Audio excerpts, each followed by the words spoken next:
Assalamualaikum guys, welcome back to my channel. Dan kepada yang baru menonton di channel ini, semoga panjang umur, murahkan rezeki, dan permudahkan segala urusan guys.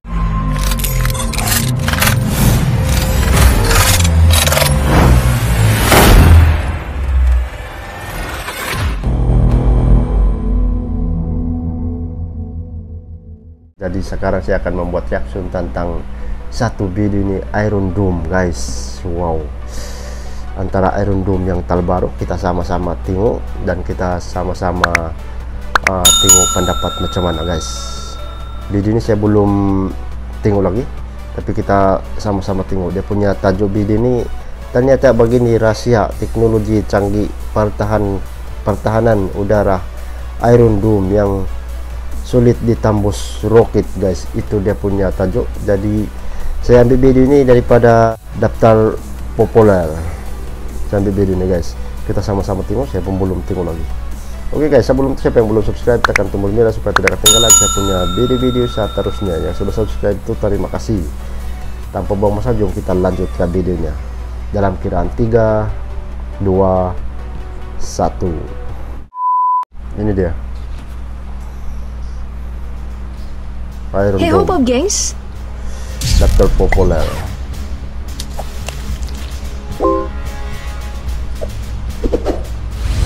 Menjadi salah satu sektor yang terus dikembangkan di dunia, bidang militer memang memiliki sejumlah teknologi menakjubkan. Contohnya saja sistem pertahanan Iron Dome yang baru-baru ini viral saat pertikaian antara Hamas dan Israel terjadi.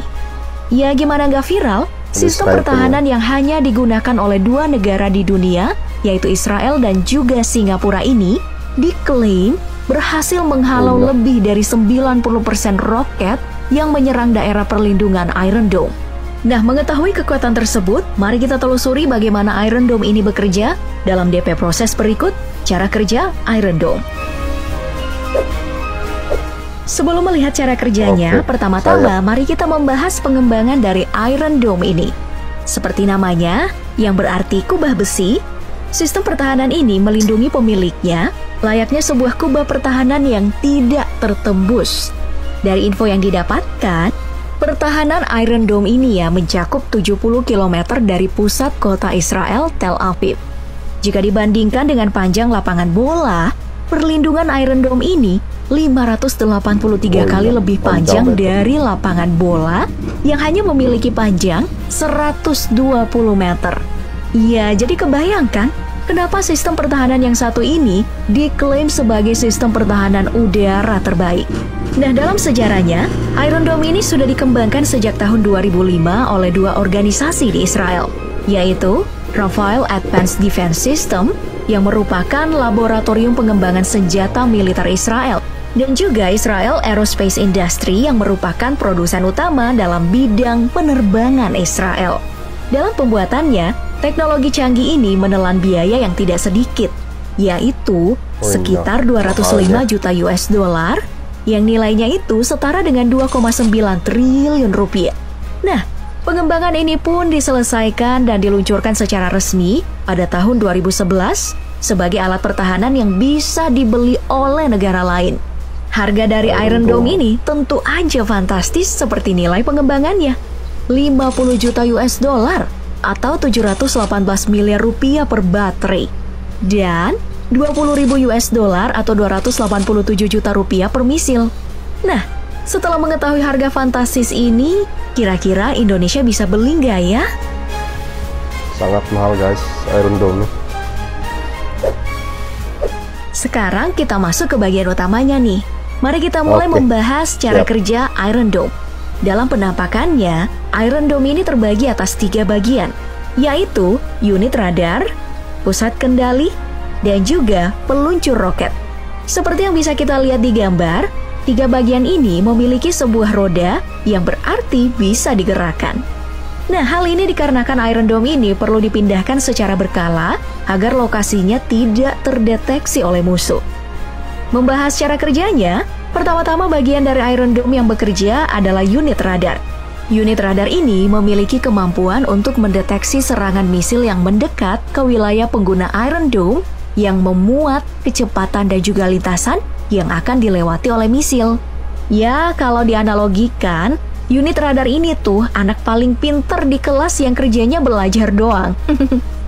Nah, setelah kecepatan dan jalur lintasan ditemukan, contekan dari unit radar tadi akan dipelajari ulang oleh unit selanjutnya, yaitu pusat kendali. Pusat kendali ini bakal ngebaca apakah misil yang ditembakkan musuh akan jatuh ke tempat berpopulasi padat atau enggak. Ya, sifat pusat kendali ini kayak orang paling pinter di kelas yang memeriksa contekan. Apa contekannya udah bener atau enggak? Nah, kalau contekannya udah bener dan misil ini bakal mengenai pemukiman padat penduduk, maka pusat kendali akan memberi informasi pada peluncur roket untuk mengejar misil yang menuju pemukiman tersebut. Dalam tiap peluncur roket, terdapat 20 misil yang siap diluncurkan. Nah, untuk meminimalisir kerusakan, misil ini dilengkapi teknologi bernama Proximity Fuse. Teknologi ini ya merupakan sebuah perintah otomatis yang membuat misil dari Iron Dome akan meledak saat mendekat pada misil yang menjadi target. Biasanya perintahnya kurang dari 2 meter. Jadi jika misil ini mendekat pada sebuah objek kurang dari 2 meter, maka misil akan meledak secara otomatis. Ya, kayak pengawas hujan gitu deh. Kalau deket-deket, contekannya harus langsung dibuang. Nah, dalam menjalankan kerjanya ini, Iron Dome memiliki catatan menakjubkan pada penggunaan pertamanya di tahun 2011. Dalam pengumuman yang dikeluarkan oleh militer Israel, Iron Dome ini sudah menghalau lebih dari 2.000 misil dalam sebuah serangan beruntun dengan persentase keberhasilan 90%. Selain itu, reaksi waktu rata-rata dari tembakan misil dan juga pembacaan radar itu sangat cepat, kurang dari 10 detik. Wow!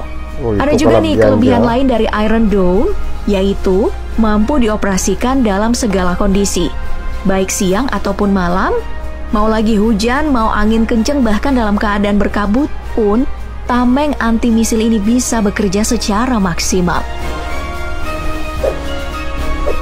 Ya, namun meskipun menakjubkan, Iron Dome ini tentu aja memiliki kekurangan, yakni menyangkut dengan jarak misil. Jika misil diluncurkan dalam jarak dekat seperti 4 km, Iron Dome ini nggak bisa bereaksi. Dan jika misil ditembakkan dalam jarak jauh seperti 250 km, Iron Dome sering salah dalam memperhitungkan jalur yang akan dilalui misil. Kelemahan ini dibenarkan oleh salah satu pensiunan tentara Israel, Michael Herzog. Selain itu, karena Iron Dome hanya merupakan kendaraan darat, maka daerah perlindungan Iron Dome sangatlah terbatas. Ya, hal ini terbukti bahwa misil seringkali menembus Israel di bagian pesisir pantai.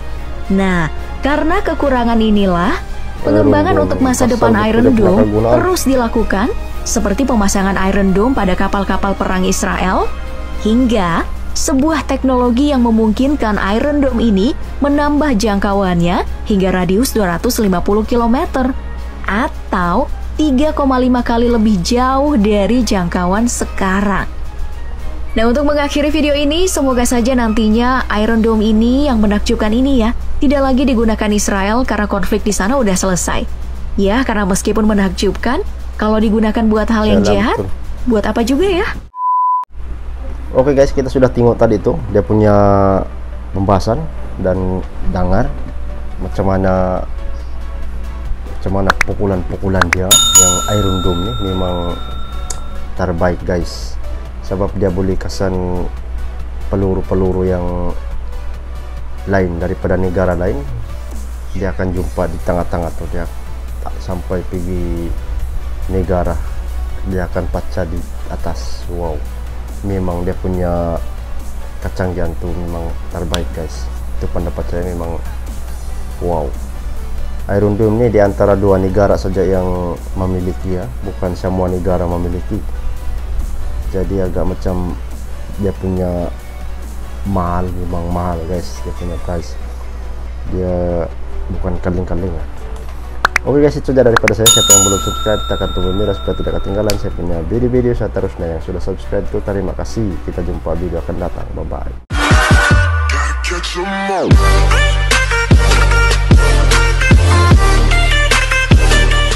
Terima kasih karena sudah subscribe. Jangan lupa tekan tombol lonceng.